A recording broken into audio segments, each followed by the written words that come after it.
Did you ever see a Mill Village? You know, Now, her name was Thornburg. Yeah, she didn't come and talk to me, but she did to them. Okay. Well, She never did. She so- talked to my sister, All right. Bessie, Tell us but about never did to me. Lucille Thornburg talking with you. Well, no, Lucille never did talk to me nor Mattie, I don't think. I don't remember stuff, but she was a friend. To my sister, 2 years older than me. They was good buddies till Lucille got in with the union, and she tried to get Bessie to work in the union with her, and my sister wouldn't do it. And so I hadn't heard tell Lucille in years until she was back here about 4 years ago, and she's given the story to the paper here. But, Did you recognize her? oh yeah, I recognized her. Because I'd worked with her at Brookside. All right. So, tell us about how you felt about mill villages. Well, no, about the Mill Villages, talking about living in the Mill Village. Well, the way me and Mama's always lived, where we had plenty of room to move around, and a garden. You get a job in the mill, and they got these little mill houses. They're little 3-room shotgun houses. There's about 10 foot between them. And it's just maybe a half a mile down the road, just one house right after another. Well, now it's just jammed up. It's just too much, too close. There's not enough freedom in a house like that, not to suit me. Now, there's a lot of people that pure loves it because they know the people that's on each side of them. They know all the people that's close to them. They've got friends. They've got company all the time. It gives them it gives them something to do, visiting. But Mama and I never was socialites. We never was people to get out and make a lot of friends. We never did have too much of a social life, only what we made for ourselves. And we just didn't like the idea of living that close to no one, because we had our own ideas of what we wanted to do and how we wanted to spend our time. And we didn't want it to spend it talking with a bunch of cotton mill people that know nothing except cotton mill. We wanted to find something else to talk about. Well, if you lived in the mill village anyway, if you laid out from work, they got on to you. Well, sure. You didn't pay your rent. They wanted you to be there every day, and I just didn't want that condition. Did you ever hear of the people that talk to the people that rent those houses? They get them. Well, it's cheap. They get them so unreasonable cheap that they almost have to live there. And if you take a man with 2 or 3 children in a 3-room shotgun house, he's pretty crowded.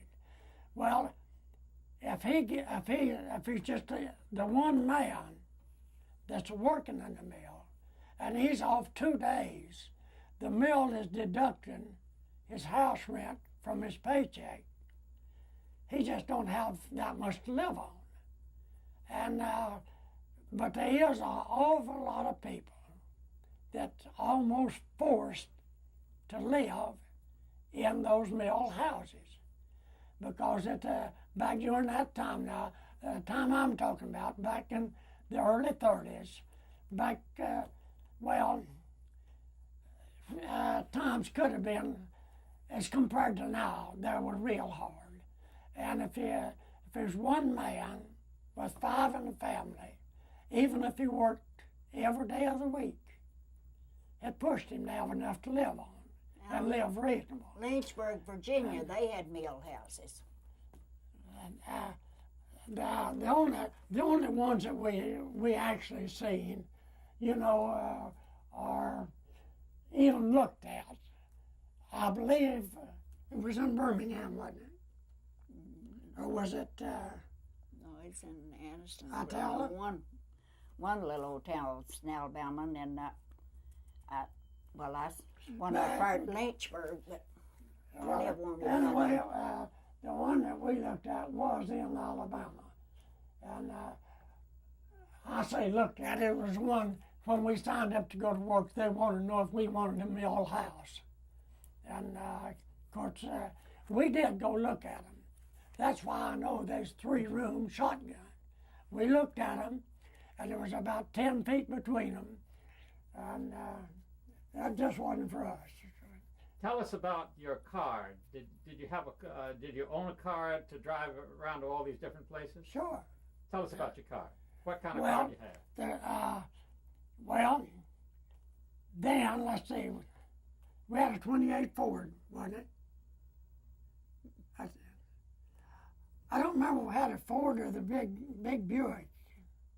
But we had a Hello Moses. That's one of the things that I say we learned to live after Roosevelt come in and made this change. We got to where we could buy a car. Well, we had a 1918 Ford. We made it was a touring car. We turned it over and tore the top off of it and just left it off and made a skeeter out of it. You know what a skeeter is? We take everything off and you sit on the gas tank and you scoot. We didn't ride on it. We give it to my brother. Well, we give it to Charlie. Well, at least we made enough money we could afford to buy a car. Yeah, me and Mom was on the car for, well, I would say from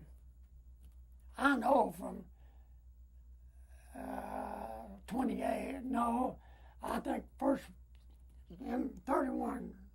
We had 30. We didn't have no car till after we was married.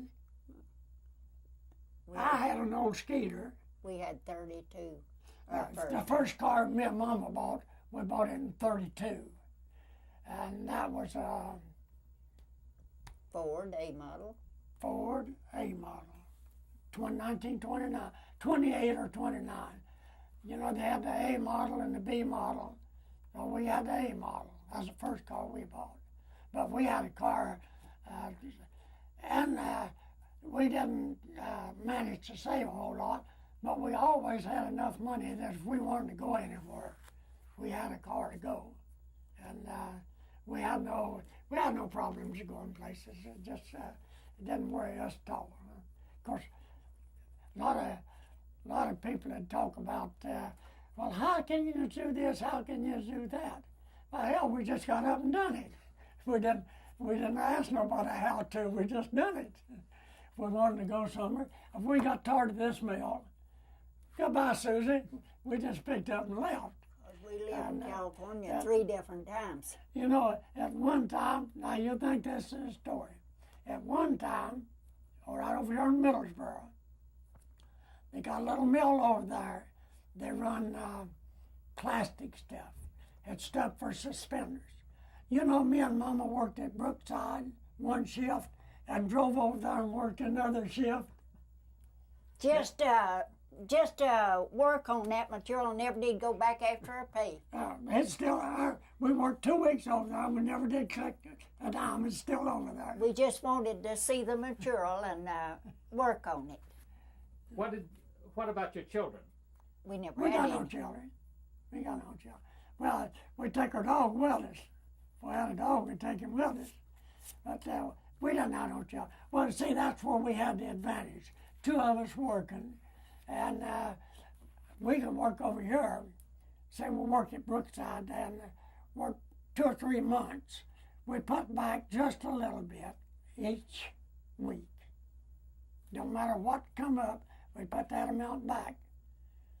Now, if we heard that somebody come in at Brookside and get to telling us about a good mill so-and-so and what kind of cloth they're making, well, maybe we get her sitting around talking about it, not say nothing, just get in the car and go, not even quit the mill. Come back and collect your pay after we got back. We left Cherokee once. The first time we went to California, we left Cherokee, got off from work. Saturday morning, we left for California. We come back in a year later. we went back into work on going here on Friday, and we went back into work Monday night just like we hadn't been gone. Went in, the boss, he looked at us and just grinned. He says, got somebody on your job. Says, you work spare tonight? Told him yes. So for quit time next morning, he says, now you know you'll have to go by the office and sign up after we'd done work. He says, where on earth have y'all been? I told him we'd been to Oakland, California. Well, no, you see, that's the kind of We people could always work like that. That's the kind of people that worked at Cherokee. They wouldn't nosy about your business. If you was a good worker, they had a job for you. And you couldn't be. You know, on the second night I went in, he gave me my old set of looms right back. Put her right back on the job she had. Great. Okay. Okay. What about Foots Weaver? He must have worked with you and your... Who? Foots Weaver? You know that name's familiar? Fitzwater? Foots Weaver. Well, I know a lot of Weavers, but I never did. Okay. The boss. Jamie? Oh, that. Fitzwater, wasn't No, it? yeah. Fitzgerald. Fitzgerald.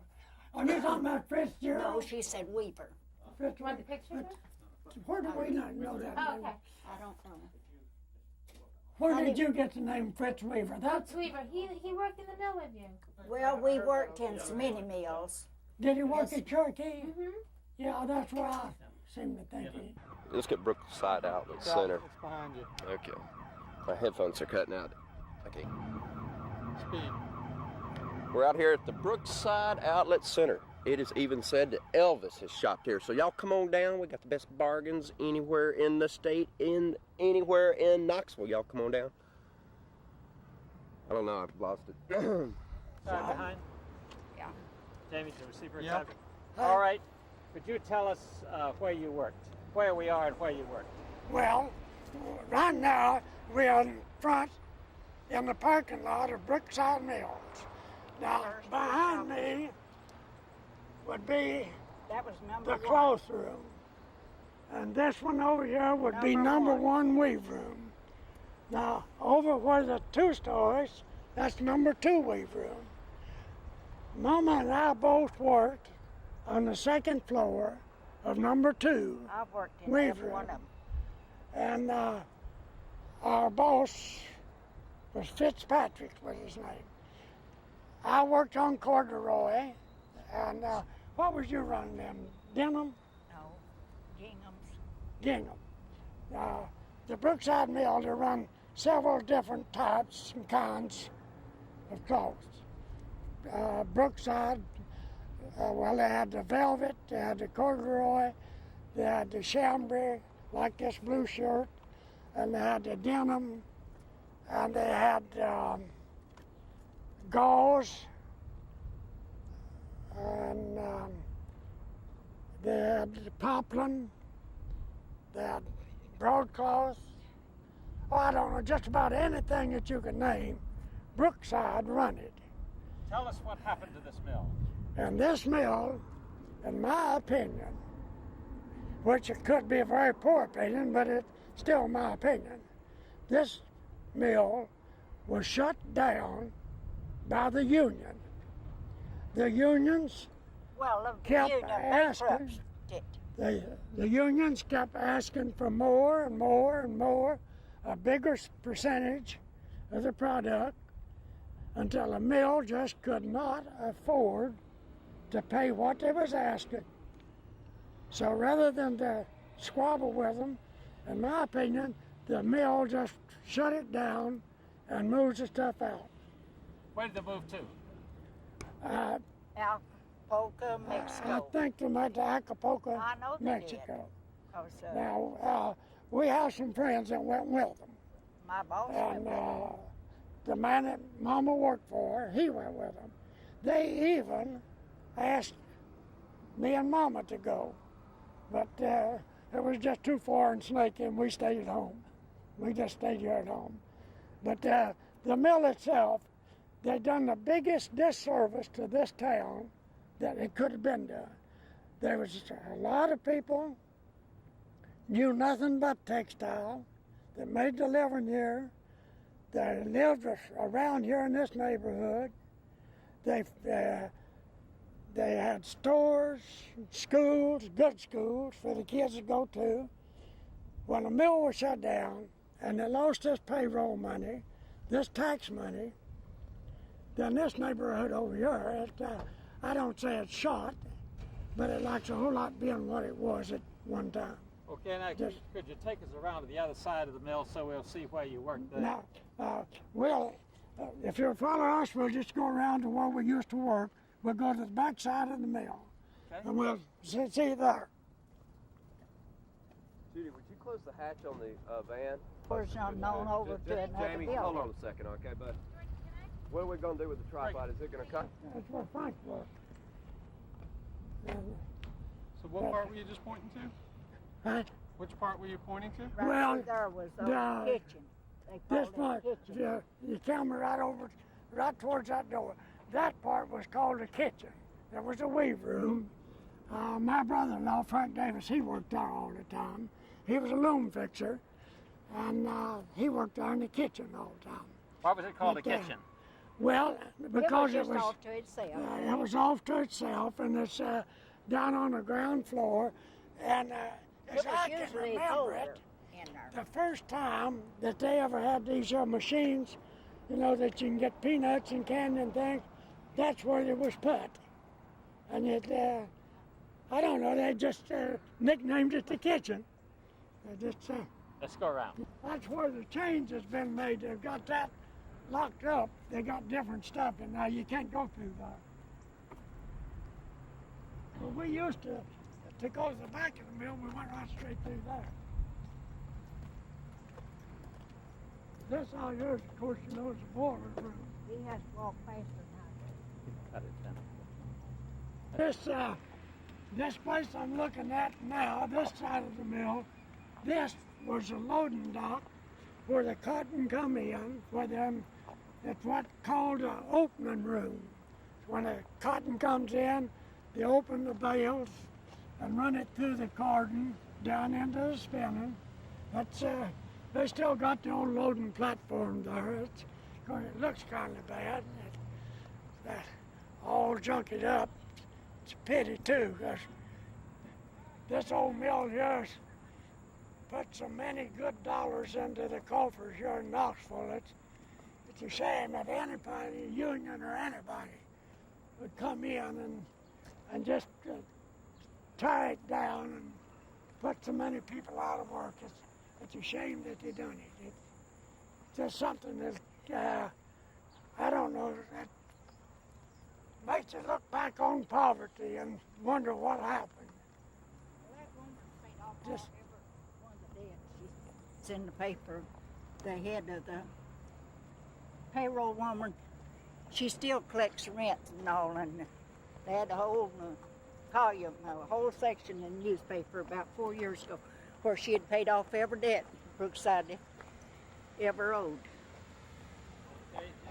That, upstairs, or in that part, it's the last job I worked over here. That part. Point it out again, please. Right upstairs there. Winding room. Yeah, after they had done moved the looms to Mexico, and then I worked up there in the winding room. It's making the thread, and they're sending the thread to Mexico, shipping it down there.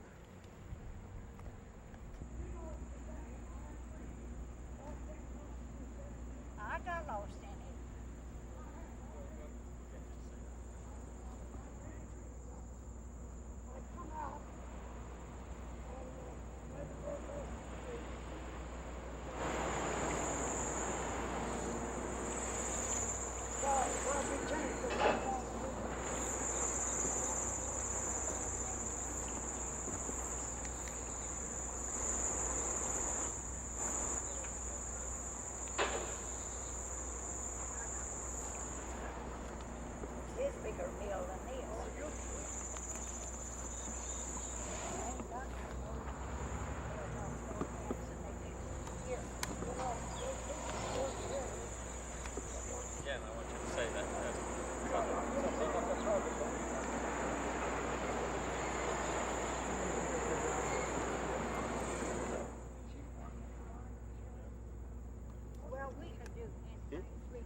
Well, I used to think that was the damnedest thing on this earth.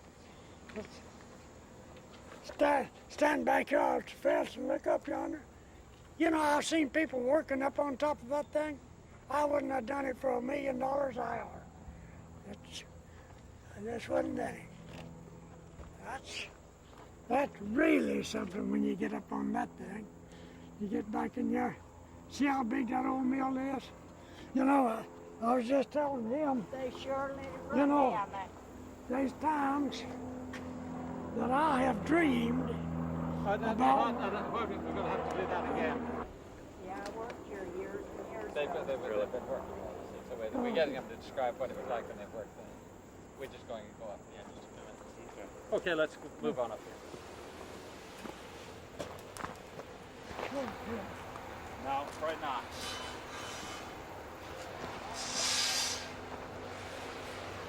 Well, they taking pictures of old mills, maybe putting in place. You know what it's doing. Yeah, I know it. That's the reason I asked him if he'd ever heard of it. Damn, look at that band whistle. Got it all boarded up. You know, looking at this mill from the front, from the street, you would never dream it was this big. He's done been over there. He done all clipped us. Oh, it's a tremendous big mill. It's a big, big thing. There's 3 floors, but they had every unit, every operation of cotton, from the bale to the shirt that you put on your back. Yeah, well, they do that in most other big mills, man. Yeah,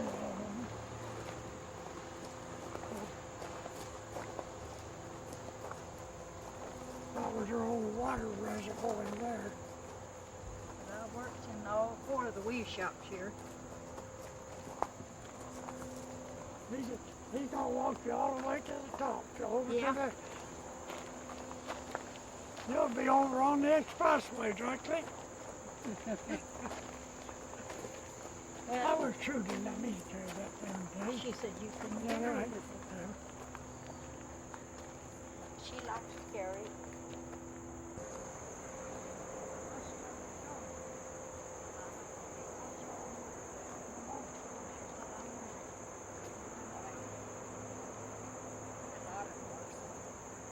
That's the That old way up water. there. That's the old water reservoir there. Way up down in the left corner. That corner in the weave room used to be called a hot corner. Sun coming there in the evening and bake your brains out. See, the mills, they wasn't allowed to have the window open or no air in there at all. Oh, they did. I don't know. They claimed the air would kill the humidity.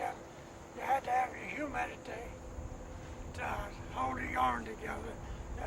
If it got too dry, you know, it'd fuzz off and make But dust. it didn't. We found out better. We went to New Orleans. The mill was down right on the river, and we all opened the windows up, and they run just as good.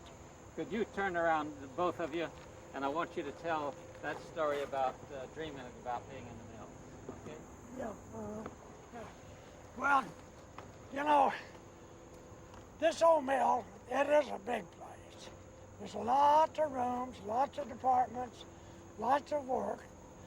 And Mama and I have worked here, and we worked in a lot of different places. She's worked in a wine room and here and yonder, and I've worked in a spinning room.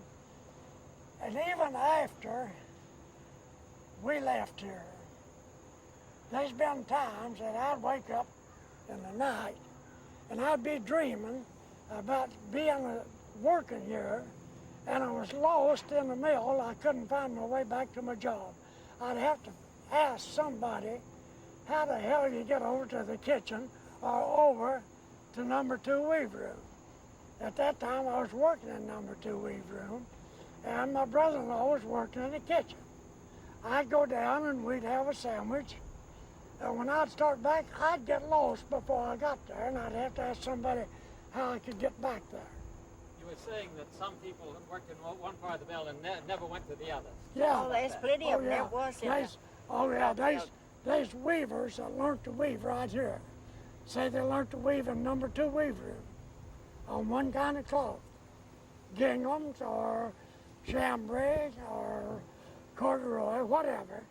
You know, they worked out for 30 long years and probably never even be in another room in the mill.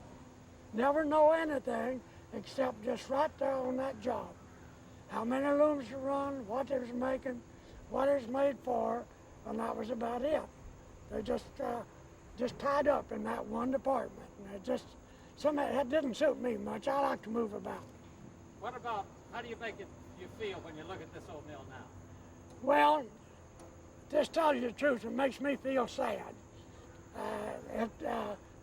There's no such thing as progress in our time today when you look back at a mill like this that had the payroll, that made so many people a good living, and that people that really enjoyed working here, and all of the good that come out of this old mill, to stand here and look at the back of me and look at the way it's boarded up and the glass is broke out, I'll tell you, it's just a sad, sad feeling to think that the old things, the old way of life, it's just gone. There's no more textile. There's no more for the older weavers. There's just not nothing left except sit down and live on Social Security. We first went to Pennsylvania. We worked for a boss up there and he boarded with us up there that was our boss here. But that was back in 67, 68. He was our boss here at Brookside. He was our boss here. We went to Pennsylvania, and he worked with us there. I think we got it. This way, as you listen. No, the other way. Look over here. Look over here. Just turn around this Yeah. way. Oh, Turn around a little bit more. That's it, yeah. yeah. Now listen, what I want you to do is just listen. I'm going to point it in different directions, okay?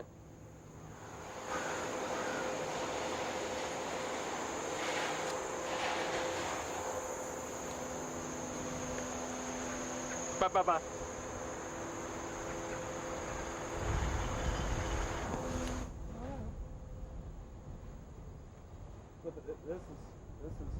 This is what they call a shotgun microphone. Oh yeah. You know, I kind of wondered about that. And I seen the police have such things as that. No, the police doesn't. Oh, it's got one like that. Well, now, You guys want to start heading back? I'll catch up. No, that's many of our panes of glass. yeah, that's for fact. It We ain't. worked here, you never seen a glass broke out. You wonder why people come in and break glass. Maybe it's just weather, storms, I don't know. But it looks senseless for people to destroy When I such worked as here, I that. never seen glass broke out in that mill. Yeah. One got broke out, they put it in before you can notice it. Boy, I spent a lot. The crew getting run over.